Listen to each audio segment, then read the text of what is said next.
Hello there. I'm going to step you through the X64 NASM assembler usage in both Visual Studio Code and also Visual Studio 2022.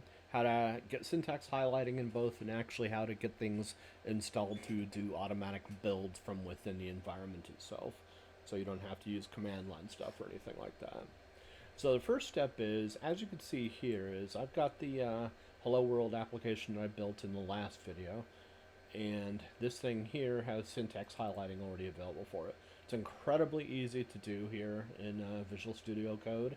You just go over here to extensions, Control Shift X, and you do a search for NASM. That's the NASM compiler I'm using to convert the assembler code to object code, and then from there I'm using GCC for the output, or for the final executable code. So with that NASM, the one I'm using here is NASM underscore or X86 underscore 64 syntax highlighting. And I'm going to give this guy 5 stars. Oops. I'll go back to that later. I don't want to have to show anything there. But anyways, this is, once you install that, hitting install here, at that point you'll see this red, this green, and that kind of stuff. Changed my theme, to be the black. I like the contrasting colors on black myself. So that's to get the syntax highlighting going, to make it easier to see the instructions and everything, and also see where the comments are. So that's the first step. Now the next step is down here in terminal. I've got to, let's say I want to build this without actually having to drop to a command shell or something like that. If I go in here to terminal and configure tasks, what I want to do, what I'm suggesting you do in order to get this NASM compile feature here, you click on create task.json file from template. Now at that point it's going to create a blank template, and what you're going to do is, I'm going to put this link in the description, medium.com Visual Studio 64 assembly programming on Windows step-by-step guide. Now you go through this process of installing everything and doing everything that I showed you how to do the last video, installing NASM and GCC. What you want to do is go down here to this cool bonus step, set up a shortcut to build and run your code using Control Shift B, and take this code here, this JSON file code, boom, copy it, and go back over to Hello World. And like I said, you're going to be configuring tasks and having created a task JSON file. Paste this into that task JSON file and then save it. And I saved mine as NASM compile. Now when I click on that, you see down here, executing task NASM, it's automatically doing it down here. And I had that problem last time, I don't know what that is yet. Try it again. There we go, executing task NASM. Why is that not working? Run build task. There we go. So that was the equivalent of Control Shift B. Now it's executing, and as you can see, it changed it to Hello World. So I'm pointing down here. Now if I want to change this and show you the compilation process, I'm going to clear out the terminal down below. Boom. Put Q was here. Hi there. Hello World. And I hit Control Shift B on my keyboard. That's going to initiate the compilation process. B reuse, executing task, and at that point it runs it. Q is here, as you can see down there. That's the complete process, just to build something really simply, one single assembler file within Visual Studio Code. Now, I haven't used Visual Studio Code much, and how to actually get a project going or something like that, I don't know if you can. I'm just a lot more comfortable with Visual Studio 2022. So once I started realizing, hey, I actually want to use Visual Studio 2022, like the idea of being able to start up a project with some selections that I have pre-selected and everything, So what I did was ended up going to create a Visual Studio project, a C++ empty project, nothing in it, bare bones, nothing in it. And in order to get this going, I have to go to this next step over here, which is VSNASM. This is actually something that will allow me to do a build from within the Visual Studio environment. And what it requires is taking these three files, NASM props, targets, and NASM.xml, and throwing those into this directory right here for Visual Studio 2022. Once those files are placed there, or you could do attempt to do the automatic installation, which I did, which means running install script.bat from an elevated command prompt. That didn't work for me. So once I actually ended up doing this, at this point I could actually do the next steps in order to actually get this thing to be a assembler project that I can actually then simply go up to build and hit hit build to build the entire project out and actually create the executable.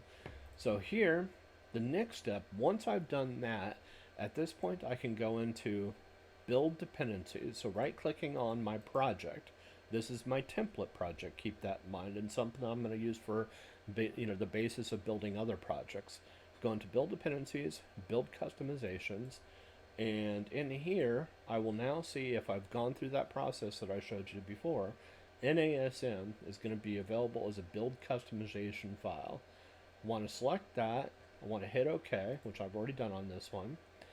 And from there, the next thing that I want to do is go into main.asm, right click on that, go into the property page for that, and under item type, change it from whatever it was to net wide assembler. It's not going to be like this by default, but if you've gone through the process like you did before, it will automatically be there as something you can actually select from.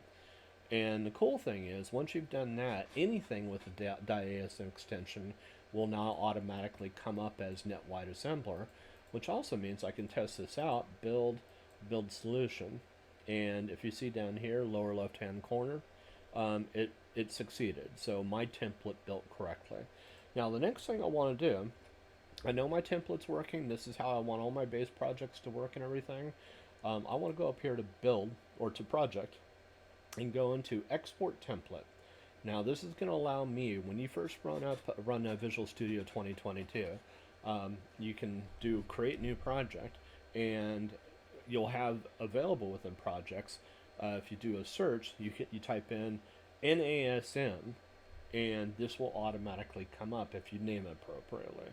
So go into export template, and this is going to be a project template that you're using. You're going to be using this project right here, the one that we selected.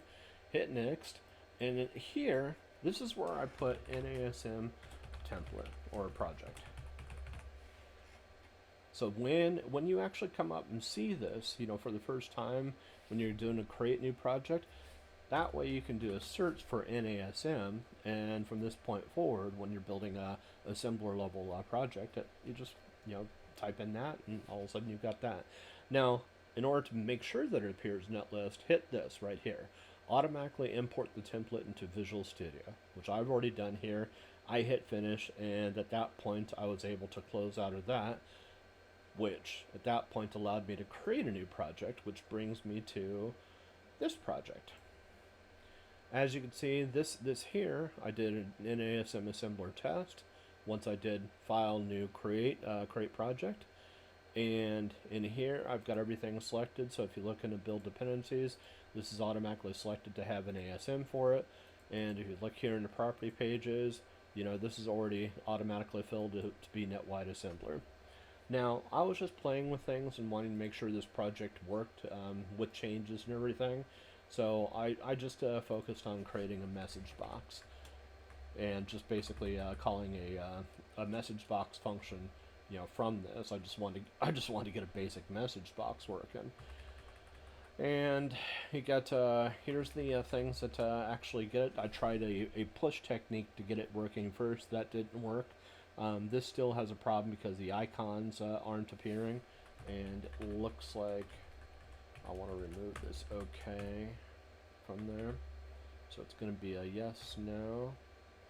Default button 2. Now to show you that how this errors, this is going to be an error line. Boom. Now if I go up here to build solution, I'm going to get an error on that. This is. And the cool thing about Visual Studio 2022 versus Visual Studio Code is I can go here, double click on that, and it takes me right to that line where the error is occurring. This is going to be an error line. So I just clear that up, go up here to build solution again, and at this point you see build succeeded. And now when I run this, I'm going to get myself a little message box. Doesn't have the icon information, so I got to figure out the syntax of that thing altogether. But I think there's another line I'm missing up here, so I'll get to that in a bit. But that's the basics of this. Now, that takes care of the build process for Visual Studio 2022. The last thing that we need is this right here. This is for syntax highlighting, and one of the cool things is it also does code completion / IntelliSense. So if you go in here to GitHub, I'll include this link in the description as well. You can download this this extension, that's what it is, from asmdude.vsix. It's going to be, I'll include this link in the description as well.